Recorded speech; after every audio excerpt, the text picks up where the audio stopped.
Vagabond volume 2 chapter 11। माताहाची के letter से ओशु बहुत दुखी है। वो शिपोजी टेम्पल में तोड़फोड़ कर रही है। प्रिस्ट उससे पूछता है कि लेटर में क्या लिखा था। ओशु प्रिस्ट को माताहाची के लेटर के बारे में बताती है। ओशु को रोता हुआ देख प्रिस्ट उसे गले लगा लेता है।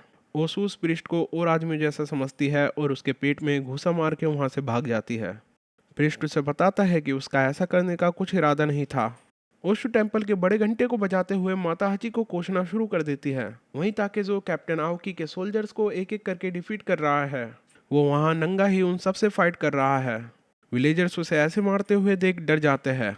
तभी वो वापस घर में घुस जाता है। कुछ समुराई भी उसका पीछा करते हुए घर में घुस जाते हैं। घर में घना अंधेरा होता है। कुछ ही समय में ताकेजो उन समुराई को मारकर बाहर फेंक देता है और वो अब खुद भी बाहर आ जाता है। ताकेजो ने अब अपना रोप पहन लिया है। वो सोल्जर से कहता है कि उसने पहले ही सबको वार्न किया था कि वो सबको जान से मार देगा। कैप्टन ताकेजो के इस फाइटिंग स्टाइल को देखकर उसकी तारीफ करता है। वो कहता है कि ताकेजो अपनी जान बचाने के लिए दूसरों की जान लेने में जरा भी नहीं हिचकिचाता। पर वो कब तक ऐसे ही सोल्जर्स को मारता रहेगा। वो जल्दी ही थक जाएगा और फिर उसे पता चलेगा कि उसकी मौत निकट आ चुकी है। ताकेजो एक एक करके बाकी सोल्जर्स को डिफीट कर रहा होता है। कैप्टन आओके अपने ही ख्यालों में खोया होता है कि कैसे ताकेजो थक जाएगा और फिर वो डर के मारे कुछ नहीं कर पाएगा। तब उसका एक्सप्रेशन भी देखने लायक होगा। तभी ताकेजो सोल्जर्स को मारता हुआ कैप्टन के पास आ जाता है और उसके कंधे पर वुडन स्वॉर्ड से अटैक करके ज़मीन पर गिरा देता है। कैप्टन आओकी नीचे गिर बेहोश हो जाता है। वो ग्रैनी की ओर देखते हुए कहता है कि वो और उसका लड़का भरोसे के लायक नहीं। तब एक सोल्जर उसके पीछे से स्पीड से अटैक करता है जो कि ताकेजो की बाजू चीरता हुआ निकल जाता है। ताकेजो सोल्जर्स को एक बारी में नीचे गिरा देता है। वो एक एक करके सारे सोल्जर्स को मारे चला जा रहा है। विलेजर्स ने उसे चारों तरफ से घेर रखा है। कुछ विलेजर्स उसे डीमन कहते हैं। ताकेजो विलेजर्स को हटने को कहता है ताकि वो भाग सके। उसके सामने एक बूढ़ा विलेजर खड़ा है जो ताकेजो से कहता है कि वो नहीं हटेगा। और क्या ताकेजो को कोई शर्म नहीं आती कि उसने मियामोटो विलेज का नाम मिट्टी में मिला दिया है। तभी ग्रैनी ताकेजो से कहती है कि वो यहीं उनकी आंखों के सामने मरेगा ताकि वो विलेज का नाम और बर्बाद ना कर सके। तभी बाकी विलेजर्स भी उसे कोसना शुरू कर देते हैं। इस मौके का फायदा उठाते हुए एक विलेजर ताकेजो की स्वॉर्ड को पकड़ लेता है। ये देखकर कैप्टन आओकी के सोल्जर्स स्पीड से उस पर अटैक करने को आगे बढ़ते हैं। ताकेजो अपने आप को उस अटैक से बचा लेता है और सोल्जर्स का स्पेयर उस विलेजर में घुस जाता है जिसने ताकेजो को पकड़ रखा होता है।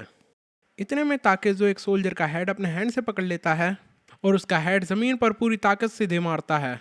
वो सारे सोल्जर्स को अकेले ही डिफीट कर देता है। ये देख सारे विलेजर उसे डीमन कहना शुरू कर देते हैं। उसकी आंखों में खून देखा जा सकता है और ताकेजो को उनका डीमन कहना पसंद आता है और वो विलेजर्स को धक्के मारते हुए वहां से भाग जाता है। अब वो भागकर बहुत दूर आ गया है। वो अभी भी भाग ही रहा होता है कि उसके पैर में एक लकड़ी आ जाती है और वो उसे गिरा देती है। वो लकड़ी एक व्यक्ति ताकेजो के पैरों में अड़ाता है। ताकेजो को ऐसा गिरते हुए देख वो खुश होता है। वो ताकेजो को देखकर पूछता है कि वो क्या है, हिरन या जंगली सुअर। वो कहता है कि वो जो भी हो बहुत बड़ा है पर उसका दिल बहुत छोटा है। वह व्यक्ति एक मोंक है जिसका नाम ताकुआन है। चैप्टर 12। ताकुआन उसे कहता है कि वो दिखने में बहुत बड़ा होगा पर उसका हार्ट बिल्ली के हार्ट जितना छोटा है। ताकेजो ताकुआन से पूछता है कि वो कौन है। ताकुआन पूछता है कि उस जैसा बीस्ट क्यों उसका नाम जानना चाहता है। वो ताकेजो को बताता है कि सोल्जर्स उसका पीछा करते हुए यहाँ भी आ गए हैं। क्या उसे यहाँ से भागना नहीं है। ताकेजो कहता है कि उसे कुछ फर्क नहीं पड़ता कि वो मॉन्क है, ताकेजो उसे भी मार देगा। ताकुआन ताकेजो से पूछता है कि क्या वो डरा हुआ है। वो जानता है कि अगर वो ताकेजो को जरा सा भी टच करेगा तो मारा जाएगा। ताकुआन आगे कहता है कि ताकेजो हमेशा लोगों को मारने की सोचता है और लड़ने के लिए तैयार रहता है जिसके कारण उसने सबसे दूरी बना ली है। और उसने सबसे दूरी इसलिए बनाई क्योंकि वो सबसे डरता है। असल में वो इस विलेज का सबसे कमजोर इंसान है। ताकेजो इसे सुन कंफ्यूज हो जाता है। उसे ताकुआन की बातें समझ नहीं आती। इतने में सोल्जर्स उसे देख लेते हैं। ताकेजो ये देख झाड़ियों में घुस जाता है। वो सोल्जर्स ताकुआन से पूछते हैं कि क्या वो जानता है कि ताकेजो कहाँ गया। उन सोल्जर्स के साथ ग्रैनी भी होती है। ताकुआन उन्हें जानबूझकर गलत दिशा बता देता है। ताकेजो झाड़ियों में छुपके हुए ये सब देख रहा होता है। वो ताकुआन से कहता है कि वो नहीं जानता कि वो मोंक कौन है पर उसे उसकी हेल्प नहीं चाहिए। और रही उन सोल्जर्स की बात, वो उसे कभी नहीं पकड़ सकते। तुम्हारा मुझ पर कोई एहसान नहीं है। ये सुनकर ताकुआन उन सोल्जर्स को ताकेजो की रियल लोकेशन बता देता है। ताकेजो झाड़ियों में से निकलकर वहां से भाग जाता है। ताकुआन ये सब देखकर हंसने लगता है। अगले दिन से ताकेजो को पकड़ने के लिए एफर्ट्स बढ़ा दिए जाते हैं। हिमेजी कैसल से और ट्रूप्स को भेजा जाता है। विलेजर्स को भी ताकेजो को ढूंढने का ऑर्डर दिया गया है। वो हाथ में बम्बू लिए माउंटेन्स में ताकेजो को ढूंढ रहे हैं। इतनी कोशिशों के बावजूद भी ताकेजो उनकी नज़रों से बचने में सफल रहता है। सिपोजी टेम्पल में आओकी साकी ड्रिंक कर रहा है। वो इस सिचुएशन के बारे में सोचता है कि अगर वो ताकेजो को पकड़ने में सफल नहीं रहा तो उसे सुसाइड करनी होगी। वो ओसू को याद कर रहा है। वो प्रिश को बताता है कि ओसू उसे अवॉइड कर रही है और ओसू के बिना उसे साके पीने में मजा नहीं आ रहा है। प्रिश कैप्टन आओकी को बताता है कि वो ओसू को ढूंढने की कोशिश कर रहा है। ओसू पेड़ के नीचे बैठकर माता हाची को कोसते हुए रो रही होती है। इतने में ताकुआन उसके सामने आ जाता है। वो उसे बताता है कि लोग उसे ढूंढ रहे हैं।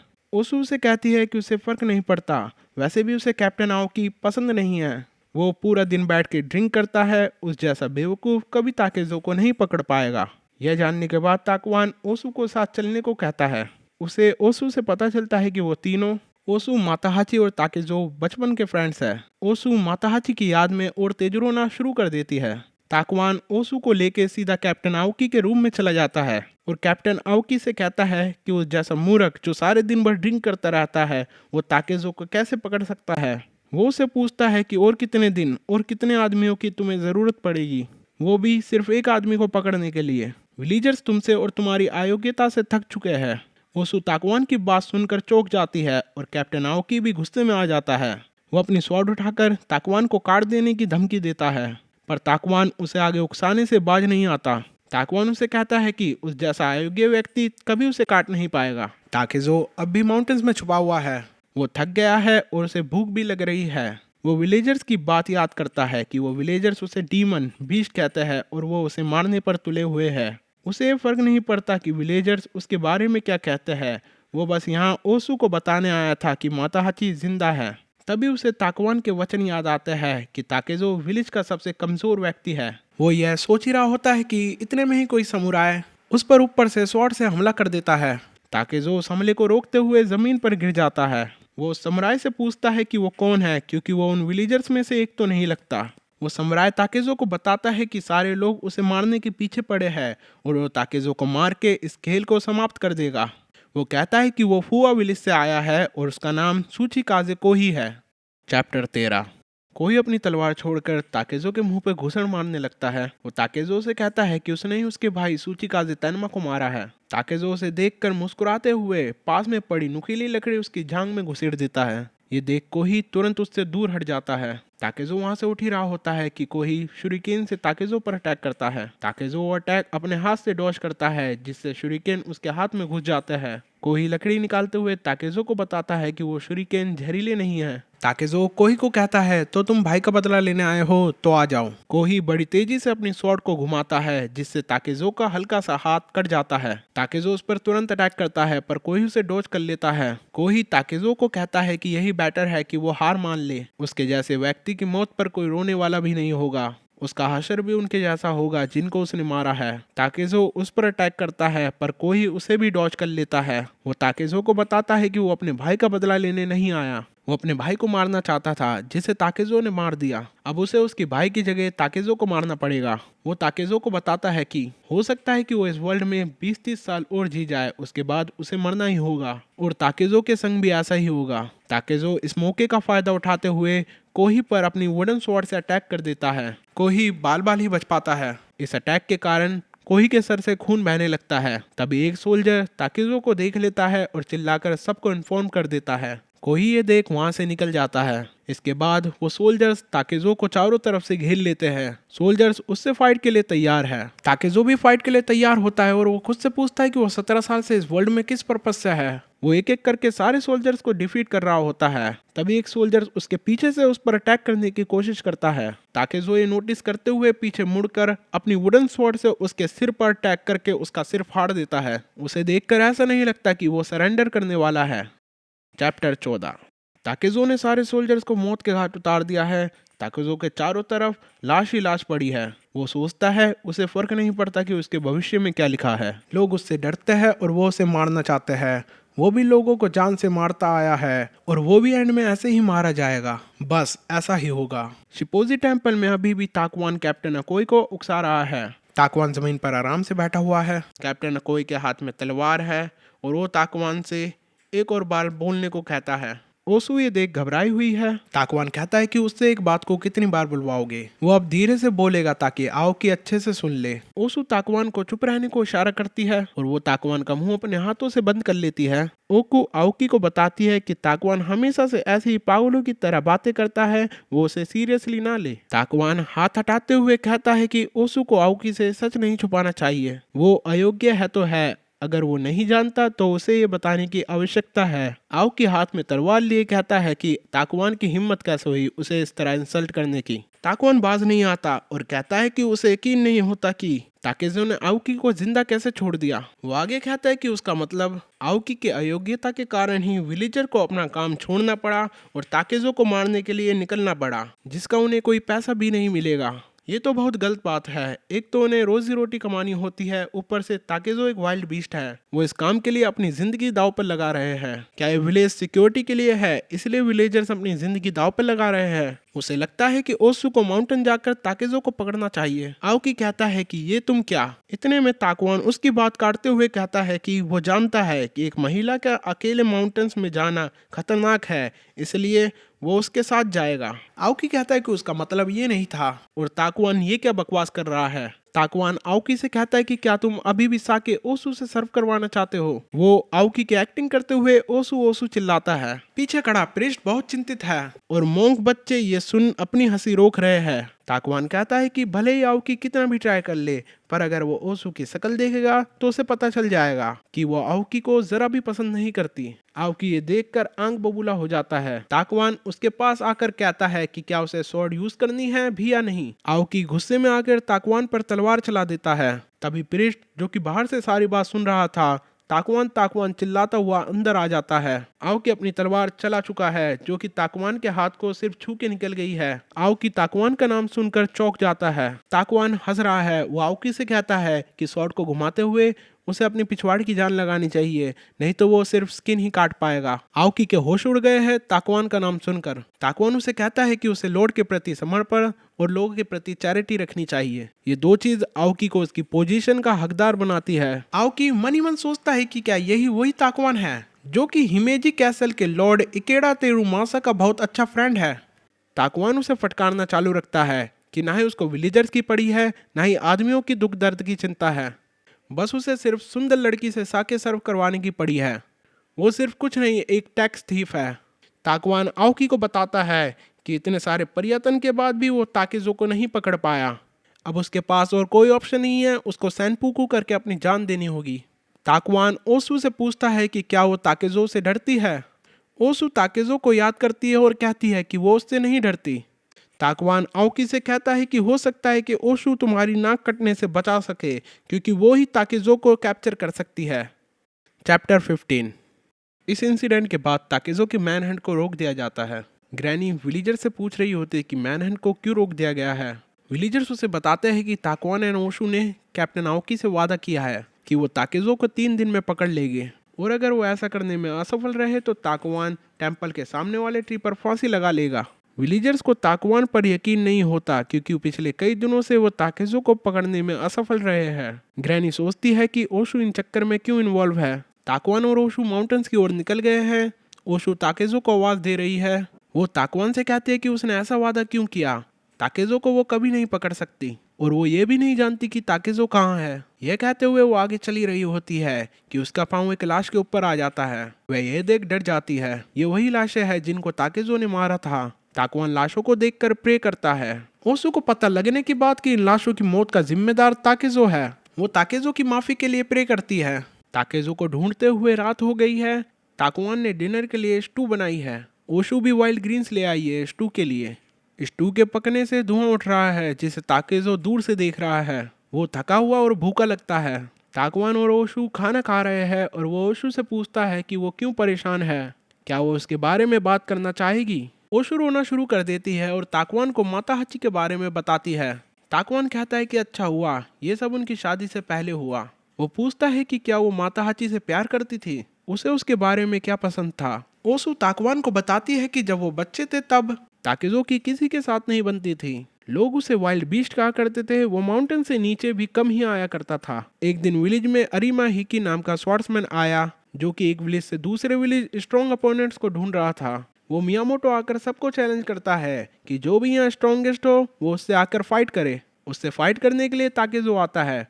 वो उस समय 13 साल का होता है। हिकी और ताकेजो की फाइट होती है और उस फाइट में ताकेजो हिकी को जान से मार देता है। इस इंसिडेंट के बाद लोगों ने उससे और दूरी बना ली। सिर्फ माताहाची बचा जो उसका फ्रेंड बना रहा, और वो इसी कारण माताहाची को पसंद करती थी। ताकुआन ओसू से पूछता है कि वो भी ताकेजो से नहीं डरती। ओसू उसकी बात में हामी भरती है और रोने लगती है।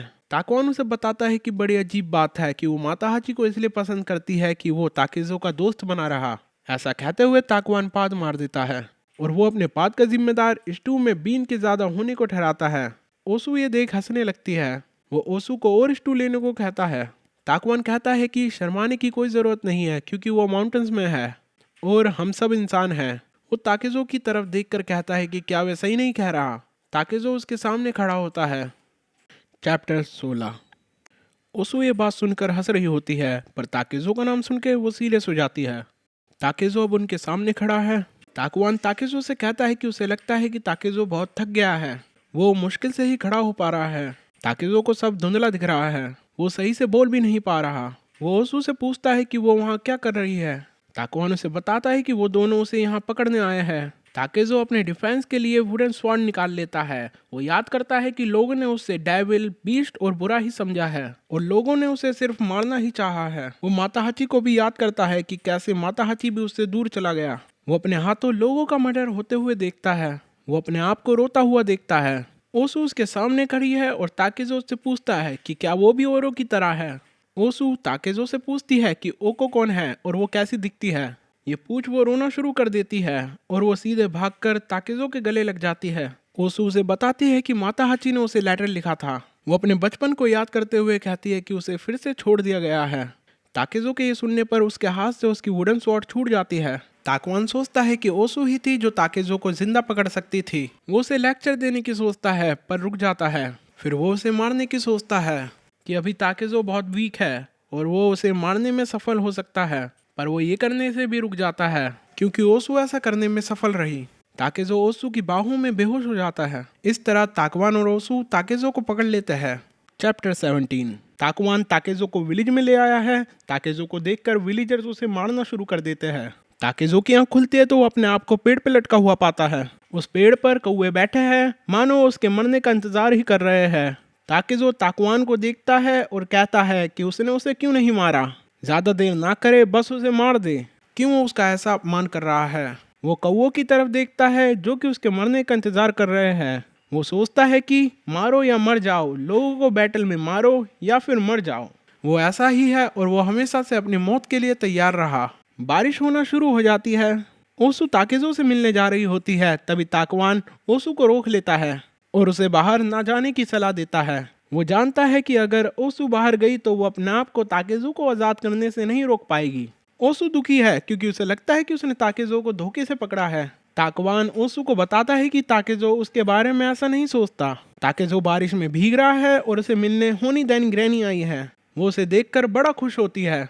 होनीदेन फैमिली का उत्तराधिकारी होने का जिम्मेदार वो ताकेजो को ठहराती है क्योंकि ताकेजो ने माताहाची के बारे में झूठी खबर फैलाई कि वो किसी और औरत के साथ दूसरे प्रोविंस में रह रहा है। ग्रैनी उसे बताती है कि वो ये खुद ढूंढ लेगी कि माताहाची जिंदा है या नहीं। वो ताकेजो को बताती है कि वो उसे मरता हुआ देखना चाहती है और वो इसके लिए हर रोज यहाँ आएगी। अगले दिन भी ग्रैनी ताकेजो को चेक करने आती है। उसे लगता है कि ताकेजो मर गया है।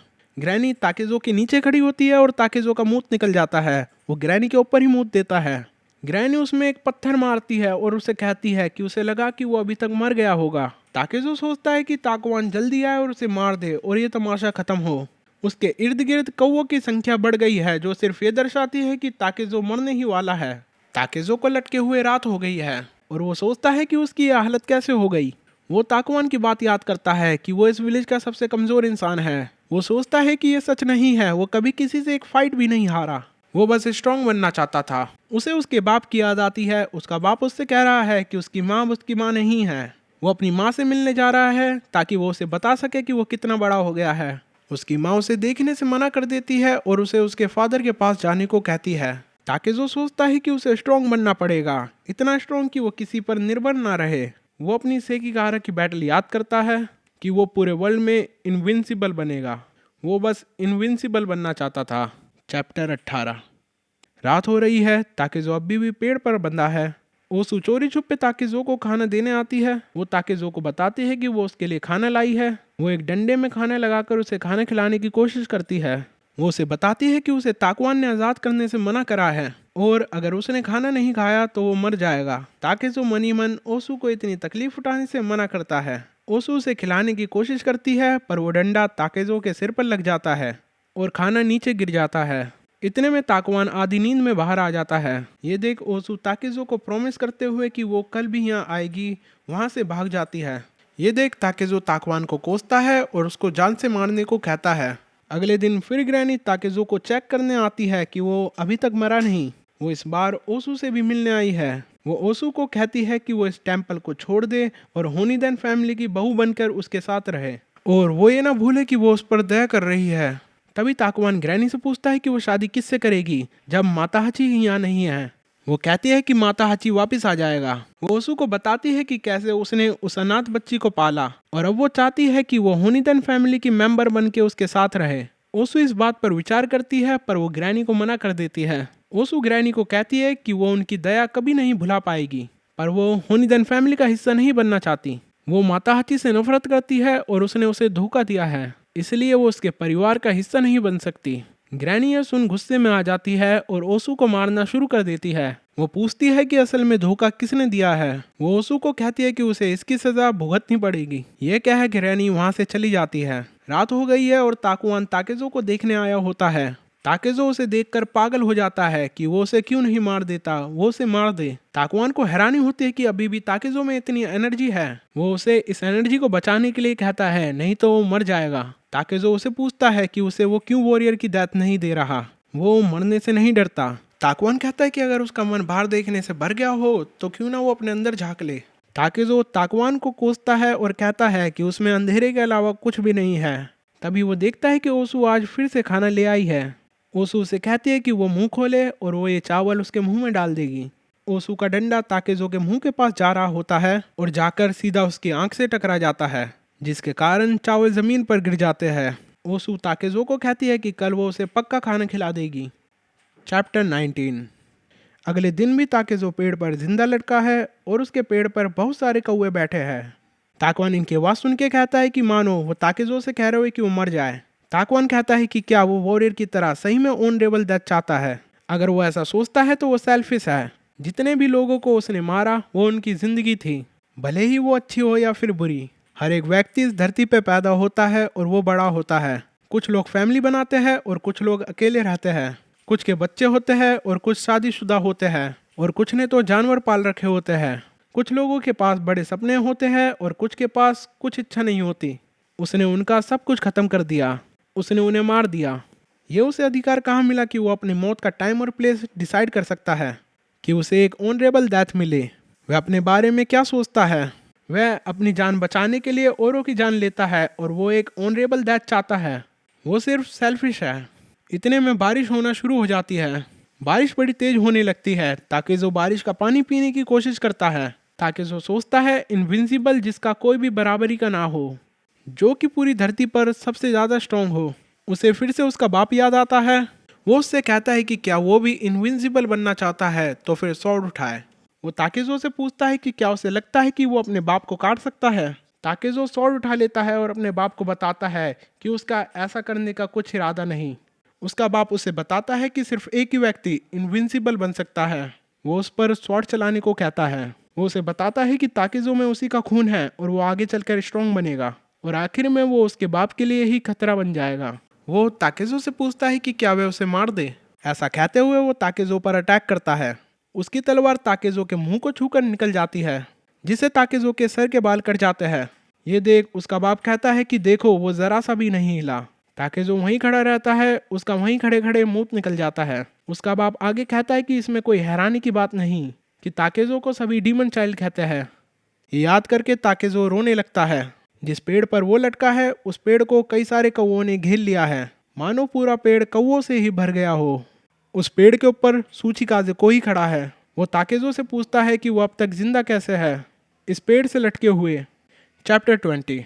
इस पेड़ से लटके हुए, बारिश में भीगते हुए, सन में चलते हुए, अपने पैर पे मूतते हुए वो कैसे जिंदा है। वो जिंदा तो ऐसे है जैसे उसे जिंदगी में कुछ बड़ा करना है, पर वो दिन पर दिन गंदा और दयनीय होता जा रहा है। कोई कहता है कि अगर स्वर्ग और नर्क सही में है तो उस जैसा हत्यारा नर्क में जाएगा। उन दोनों को नर्क में ही जाना है, पर वो ताकेजो को जल्दी नर्क भेज देगा।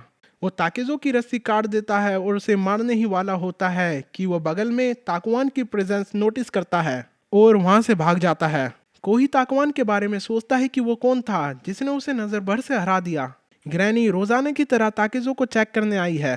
उसे पेड़ पर ना ही कौवे दिखते हैं ना ही ताकेजो।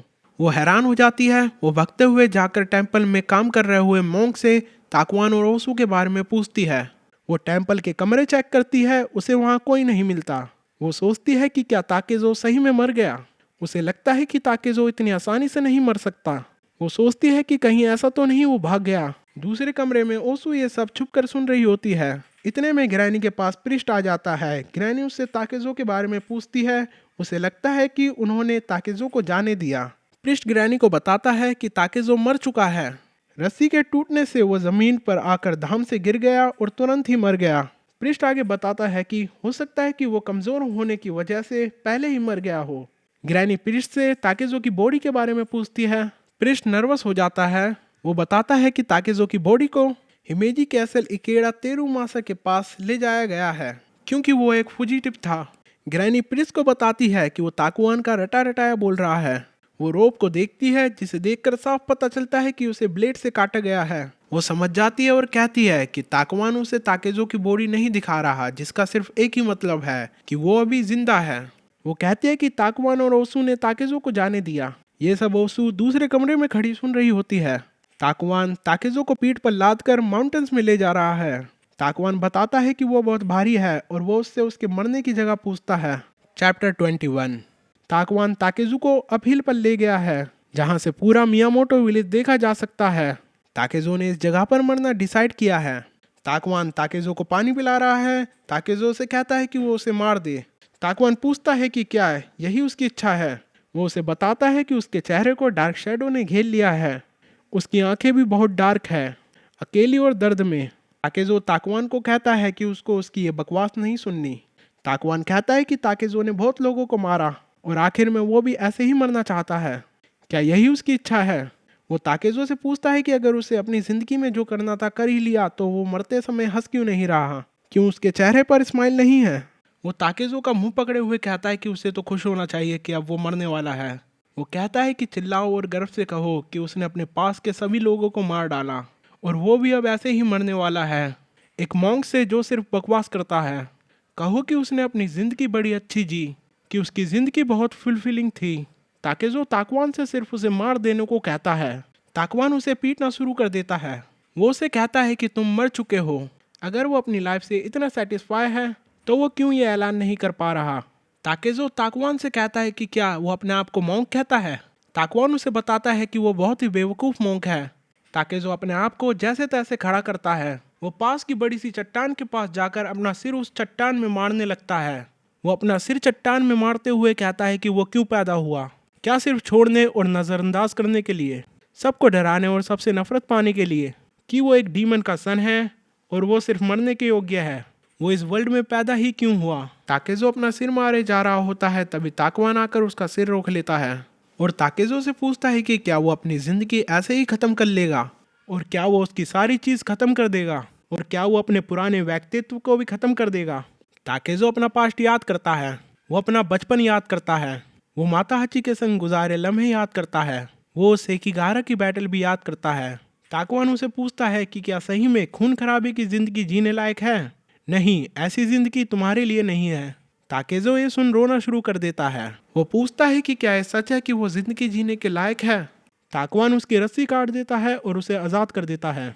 वो ताकेजो से कहता है कि जिन्होंने कभी अंधेरे को नहीं जाना उन्हें रोशनी का भी पता नहीं होता।